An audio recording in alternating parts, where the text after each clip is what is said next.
പിണറായി വിജയനെതിരെ ഫേസ്ബുക്കിൽ കൊലവിളി നടത്തിയ കന്യാസ്ത്രീയില്ലേ, അതെ, നമ്മുടെ കന്യാസ്ത്രീ ടീന ജോസ്. പുള്ളിക്കാരിക്കെതിരെ കേസെടുത്ത പോലീസ്. അഭിഭാഷകൻ സുഭാഷ് തീക്കാടന്റെ പരാതിയിലാണ് നടപടി. തിരുവനന്തപുരം സിറ്റി സൈബർ പോലീസാണ് കേസെടുത്തത്. കലാപശ്രമം, ഭീഷണിപ്പെടുത്തൽ തുടങ്ങിയ വകുപ്പുകൾ ചുമത്തിയാണ് കന്യാസ്ത്രീക്കെതിരായ എഫ്ഐആർ. സമൂഹ മാധ്യമത്തിൽ ലഹള സൃഷ്ടിക്കാൻ ശ്രമിച്ചുവെന്നാണ് എഫ്ഐആറിൽ പറയുന്നത്.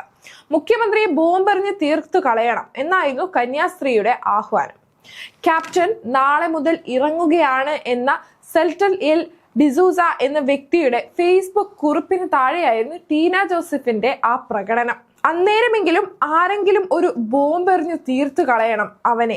നല്ല മനുഷ്യനായ രാജീവ് ഗാന്ധിയെ തീർത്ത ഈ ലോകത്തിന് അതൊക്കെ പറ്റും എന്നായിരുന്നു ആ ടീന ജോസിന്റെ കമന്റ്. സെൽറ്റിലും ടീന ജോസിനെതിരെ നടപടി എടുക്കണമെന്ന് ആവശ്യപ്പെട്ട് പോലീസിനെ സമീപിച്ചിരുന്നു. ടീന ജോസിനെ തള്ളിക്കൊണ്ട് CMC സന്യാസി സമൂഹവും രംഗത്തെത്തിയിരുന്നു. ടീന നിലവിൽ CMCയിലെ അംഗമല്ലെന്നും ടീനയുടെ അംഗത്വം നഷ്ടപ്പെട്ടതാണെന്നും സന്യാസി സമൂഹം അറിയിച്ചിരുന്നു.